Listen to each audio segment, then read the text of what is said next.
Disneyland has postponed its opening dates, and a Disney classic is getting an overhaul due to controversial reasons. Let's conquer that.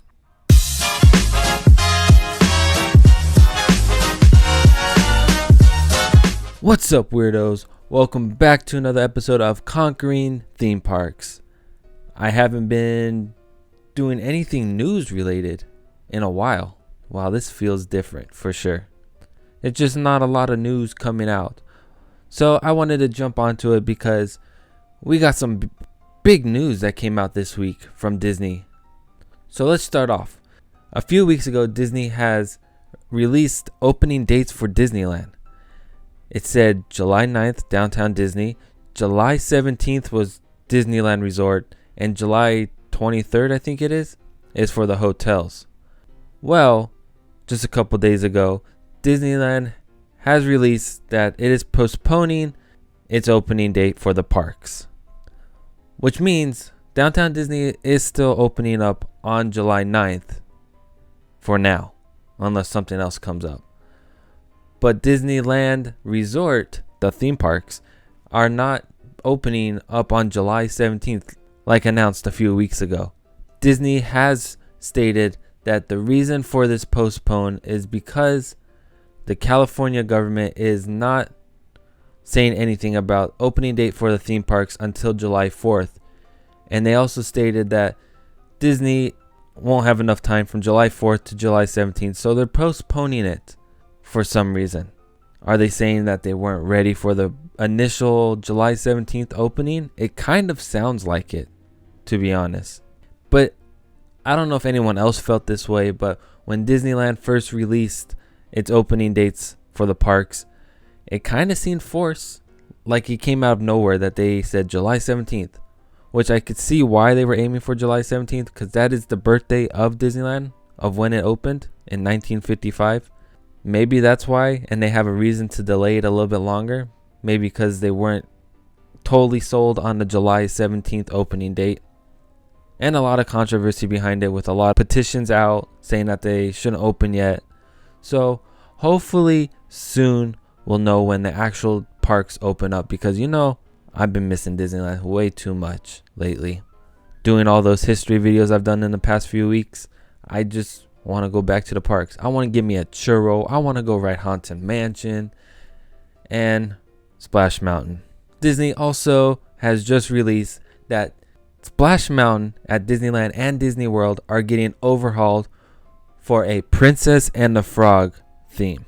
The reason behind the overhaul, for controversial reasons, is the ride's based on a very controversial movie called The Song of the South, which is known for being very, very racist. Also, the reason why you can't find that movie or buy it anywhere, because it's been taken off the shelves because of its racist connotations in the movie. With the controversy to the side, I was kind of bummed out. Splash Mountain is a classic to the Disney parks, especially Disneyland.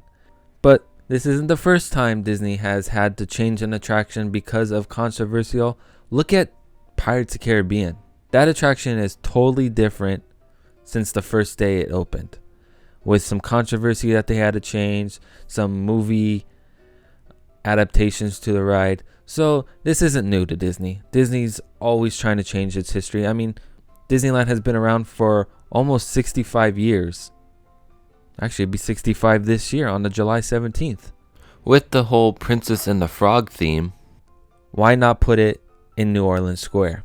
And that's exactly where Splash Mountain sits, right on the end of New Orleans Square, Disneyland, which will make it fit perfectly in it because of the New Orleans theme of the movie. But also brings up another question. What about Critter Country?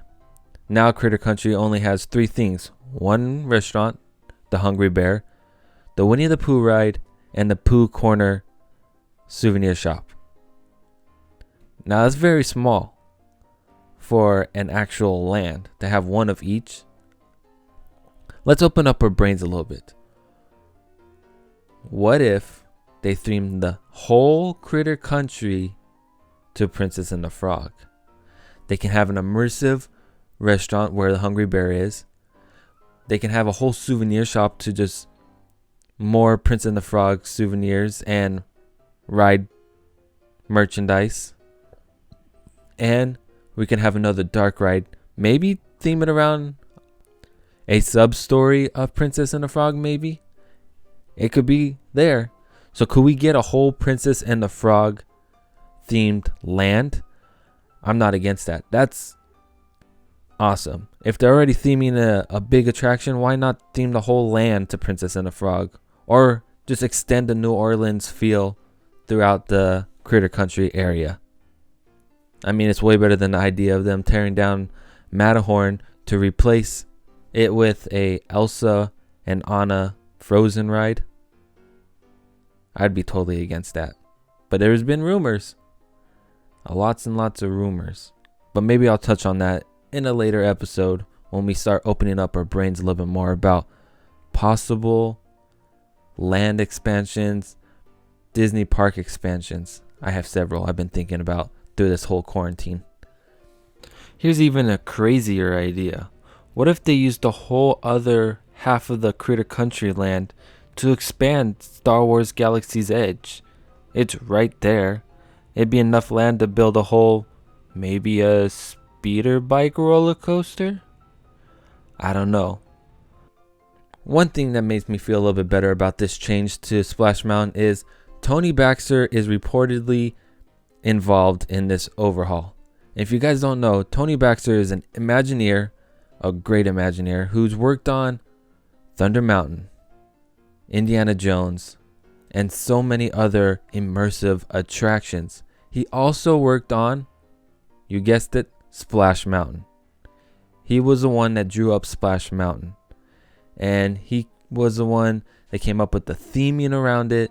And also, if you guys didn't know, a little secret is a lot of the animatronics are used from an old attraction from Tomorrowland. But I'm not going to say any more. I'll make a whole history Conquering Theme Parks episode on Splash Mountain. Because why not? This is a perfect time to do it since it's going to go over a major change. Disney really hasn't released any more details. They just came up with this idea. So we probably won't see an actual storyline just yet. They haven't even released a closing date of Splash Mountain and construction timeline. But I'm guessing once the parks open up, give it about 2, maybe 3 months, and then they'll close down the attraction. And maybe we'll get Princess and the Frog summer of 2021 or early 2022. Because they have so many other projects they're doing right now. They got the Avengers Campus, Mickey and Minnie's Runaway Railway that are both been confirmed, still in progress of being built. So they're going to be busy once the parks start opening up. So we'll give them a little time. But for now, once the parks open back up, I'm going to be riding Splash Mountain over and over again before Princess and the Frog comes in and takes it over. So, there's some controversial past, but it's awesome that Disney is taking the controversies and changing them and making them more better and giving opportunity to princesses and movies that probably wouldn't have never got an opportunity to get an attraction. So I'm going to leave it off with you guys. Comment down below what you guys think about this whole postpone of Disneyland opening.